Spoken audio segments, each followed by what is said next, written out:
तो दोस्तों, आज मैं आपको ऐसे 5 संकेत या बातें बताऊंगा जिससे आप पता लगा सकते हैं कि आप अपनी मंजिल की तरफ नहीं बल्कि असफलता की ओर बढ़ रहे हैं।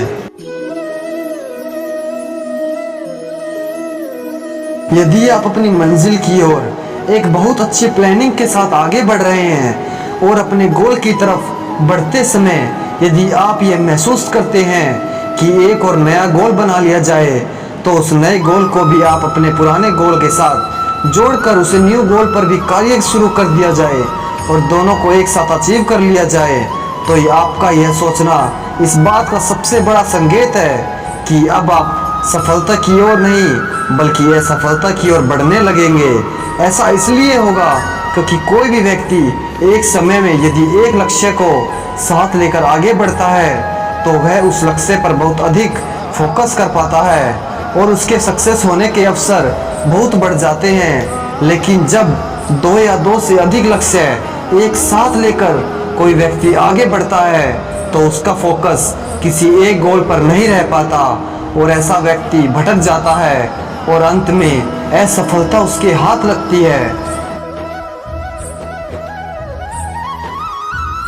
आप सफल होने के लिए कोई टारगेट बना लेते हैं और अपनी बनाई हुई प्लानिंग के अनुसार कार्य करते हुए अपने टारगेट की तरफ आगे बढ़ रहे होते हैं। यदि आपको कार्य करते समय लगातार कुछ दिनों तक महसूस हो कि आपको उस कार्य में मन नहीं लग रहा और आप उस कार्य को करते समय बोर हो रहे हैं, तो तुरंत समझ लें कि यह इस बात का संकेत है कि आप सफल नहीं होंगे। ऐसा इसलिए होता है क्योंकि यदि आपका लक्ष्य बड़ा है तो टारगेट की अचीव करने में अधिक समय लगेगा और अधिक दिनों तक एक ही तरह का काम करते हुए कभी कभी बोरियत भी महसूस होने लगती है। ऐसे में आप अलर्ट हो जाएं और अपने कार्य करने के तरीके को बदल लें ताकि उस कार्य में आपका फिर से मन लगने लगे। ध्यान रखिए, बोरियत होने पर कार्य करने का तरीका बदलना है, न कि कार्य।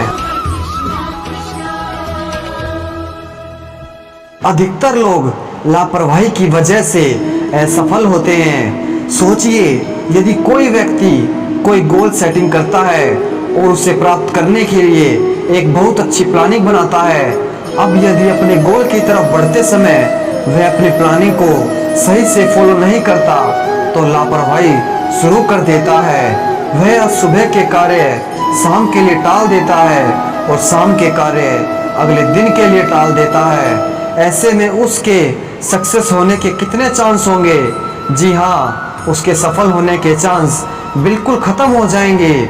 उस व्यक्ति का अपने काम के लिए लापरवाह होना इस बात का संकेत है कि अब वह फेलियर होने जा रहा है। ऐसा इसलिए होता है क्योंकि किसी भी कार्य में की जाने वाली लापरवाही एक ऐसे मीठे फल की तरह होती है जिस पर जहर लगा होता है, जिसे खाने में तो बहुत आनंद आता है लेकिन इसका परिणाम असफलता होता है।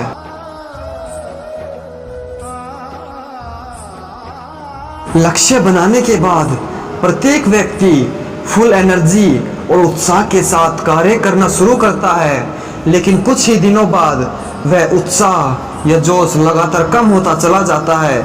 यदि आपके साथ भी ऐसा ही हो रहा है तो यह असफल होने का एक बहुत बड़ा संकेत है। ऐसा इसलिए होता है क्योंकि ऐसा व्यक्ति अपने टारगेट को पाने के लिए जो प्लानिंग बनाता है वह प्रैक्टिकल लाइफ में अपनाना आसान नहीं होता।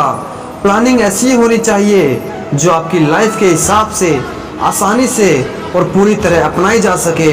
इसके साथ ही कार्य करते समय उत्साह को बढ़ाने वाली बुक्स और ब्लॉग्स को पढ़ते रहना चाहिए ताकि आपकी वर्किंग एनर्जी कम ना हो पाए। ध्यान रखिए, यदि सफलता प्राप्त करनी है तो सफलता को पाने के जोश को कभी कम ना होने दें। आपने एक कथन तो सुना होगा, don't eat the elephant one bite at a time, अर्थात पूरे हाथी को एक ही समय में मत खाओ। यह बात प्रैक्टिकल लाइफ के लिए बिल्कुल सही है। यदि आप अपना टारगेट हाथी जैसा बड़ा बना लोगे और उसे कम समय में या एक ही बार में अचीव करना चाहोगे तो यह संभव नहीं है। जिस प्रकार पूरे हाथी को एक बार में नहीं खाया जा सकता, उसी प्रकार बहुत बड़े लक्ष्य को कम समय में प्राप्त नहीं किया जा सकता। अगर आपने ऐसा टारगेट बना भी लिया है तो अपनी मंजिल तक पहुंचने से बहुत पहले ही आपको संकेत मिल जाएगा कि आप असफल होने जा रहे हैं। ऐसा इसलिए होगा क्योंकि बड़े टारगेट को कम समय में पाने के लिए जैसे जैसे आगे बढ़ेंगे वैसे वैसे आपका बोझ बढ़ता जाएगा। समय बीत चुका होगा और करने को बहुत कुछ होगा, अर्थात हाथ लगेगा तो केवल असफलता। दोस्तों, आप में से किसी को भी यदि अपने गोल को अचीव करते समय ये इंडिकेटर्स मिलने लगे तो तुरंत अलर्ट हो जाओ और इन्हें दूर कर दो। यदि आप ऐसा कर पाए तो सफलता आपके कदम चूमेगी।